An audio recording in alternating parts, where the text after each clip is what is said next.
আসসালামু আলাইকুম, সবাই কেমন আছেন? আশা করি সবাই ভালো আছেন। যে যেখানে থাকেন সুস্থ থাকেন, ভালো থাকেন। তো আজকে দুপুরে রান্না করি নাই, বৃহস্পতিবার আজকে। তো আজকে দুপুরে স্কুল কাজ, ছেলে কাজ ছুটি, আবার বাচ্চাদের স্কুল বন্ধ, তাই দুপুরে কাবাব নিয়ে আসছে। এখানে সবাই খাইছে, আরও রয়েছে 4টে। তো অনেক সময় আমার বাসায় রান্না করে না, উৎপাদন এই যে বাইরে কাবাব পিৎজা খাওয়া পরে। মরিচটি অনেক স্বাদ। তোমার রান্নার ভিডিওটা দিতে পারবো কি না বলতে পারি না। বিকালে দেখে কি রান্না করি।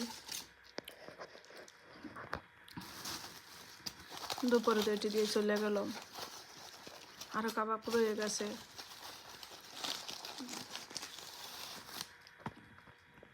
এটা কোক স্প্রাইট, আমার বাসা অনেক কোক